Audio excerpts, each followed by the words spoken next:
up and say about, we don't need help, we're safe. But 2 weeks ago, they had 6 people murdered, and they had 24 people hit by bullets. Last week, as you know, it was 7 people, 24 people hit, and 7 people died. And then over the last 2 days, that was the crown jewel. They had, I guess, 9 or 10 killed, and 50 hit with bullets. And you have this governor get up, who's a terrible governor. Probably he and Gavin Newsom would be probably the 2 worst and most naive. They're naive. Either they're naive or they're very untruthful. And he'll say, we don't want any protection. We don't need. So in the last 3 weeks, he's lost almost 20 people killed. There's no place in the world, including you can go to Afghanistan, you can go to places that you would think of. They don't even come close to this. Chicago is a hellhole right now. Baltimore is a hellhole right now. Parts of Los Angeles are terrible. If we didn't put out the fires, and I mean the other fires, the bullet fires, they didn't do a good job with, they should have had the water coming down, like I said. You know, we had to release the water. We had to go in and release the water to LA. It's so badly run. But if I didn't send the National Guard into Los Angeles, I would be making an announcement today. I'd be talking about Huntsville, and I'd simultaneously be saying, by the way, the Olympics is not coming to Los Angeles. If we didn't do that, and even the sheriff, the top law enforcement person in Los Angeles said, we could not have handled it without them. So that's what he said. Make your mind up on Chicago, though? Well, we're going in. I didn't say when. We're going in. When you lose, look, I have an obligation. This isn't a political thing. I have an obligation. When 20 people are killed over the last 2.5 weeks, and 75 are shot with bullets. So let me tell you a little story about a place called D.C., District of Columbia, right here where we are. It's now a safe zone. We have no crime. It's in such great shape. You can go and actually walk with your children, your wife, your husband. You can walk right down the middle of the street. You're not going to be shot, Peter. You're safe. Everyone likes you anyway. They probably wouldn't do it.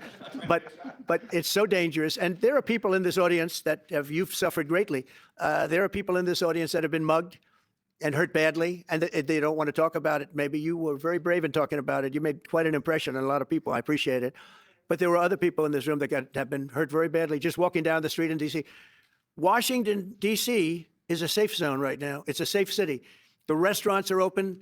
They're booming. You can't get a restaurant. New restaurants are announcing that they're going to be open.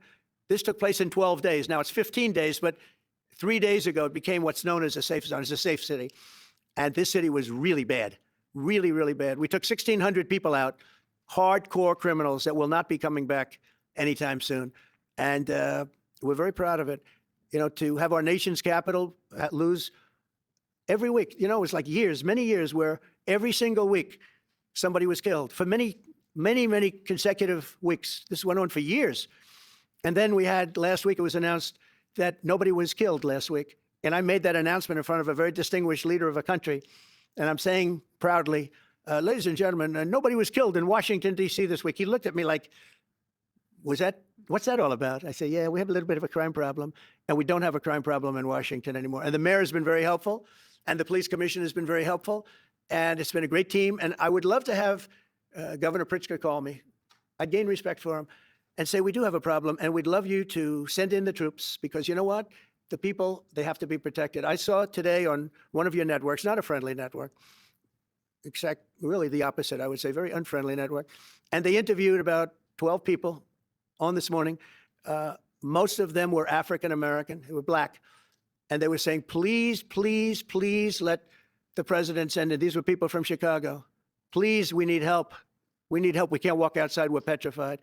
If the governor of Illinois would call me up, I would love to do it. Now, we're going to do it anyway. We have the right to do it because I have an obligation to protect this country. And that includes Baltimore. I saw where Governor Moore was asking me to take a walk down the street of Baltimore. Well, Baltimore is a very unsafe place. It's rated number 4 in the city, one of the most unsafe places anywhere in the world. But, you know, we took care. This was a beautiful thing that happened in Washington because we showed that it could be done. And this wasn't just sending big, strong guys, and they are big and they are strong. You know, we had a great decision from the Supreme Court that had to do with sort of talent. It had to do with you are put down based on merit. You can hire based on merit. So merit for a soldier or for a policeman is strong, physically fit, something, you know, having a certain ability, not a person that is woke and got the job through woke, but wasn't strong enough to lift a gun out of the holster, et cetera, et cetera. No, I looked at the police, as you know, last week I went over, we had a meeting with, there had to be 300 people, and they were all very impressive looking. And when the bad guys see them, they're not going to do a thing. And so I'm very proud of Washington. It serves as a template, and we're going to do it elsewhere. But Chicago is certainly going to be high. I would love to have him call. I would love the governor of Illinois. I'd be honored to take his call. All he has to do is say, sir, we need help. It's out of control. And everyone knows it is. He's not kidding anyone. I would love to have, I would say, Governor Moore call, because I watched him over the weekend trying to explain that Baltimore, what they need is housing. No, they don't need housing. They need to get rid of the criminals. These are hardcore criminals. You know, we took many people off the streets of Washington, D.C.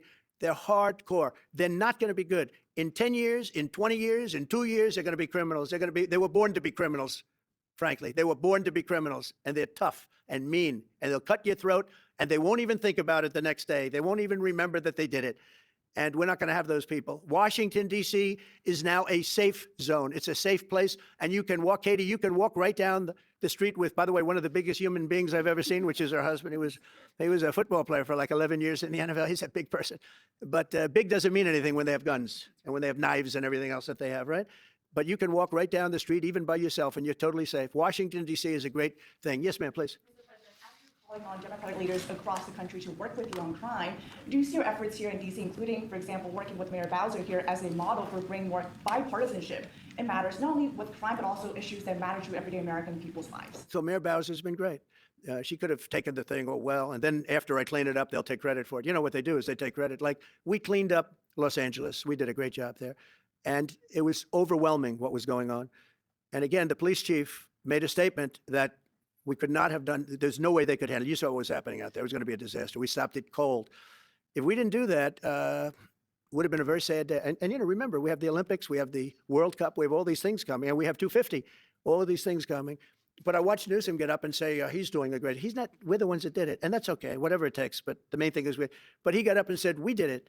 Well, he didn't want us there. And he's going to need us again because it's starting to form again. I see it. It's starting to form again. You know, we have to maintain. It's like maintenance on an airplane. You can buy it, but you have to maintain it. And if you don't maintain it, a good plane becomes very unsafe very quickly. So it's an honor to do it. It's a lot of presidents wouldn't do what I'm doing. I don't need this heat. But when I watch television last night and I'm watching the news and I see that 9 people were killed in Chicago and 54 were badly wounded with bullets, I say, that's not this country. We have to do something.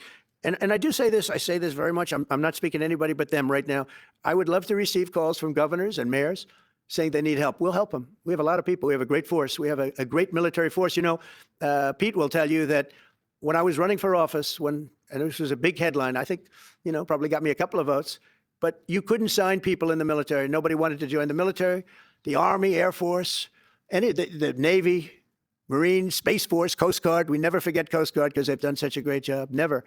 But nobody wanted to join any of them. We were way below what we wanted. Every single one. The closest was the Marines, whatever that is. You'll explain that to me. But the closest was the Marines. But every service was way down, way down.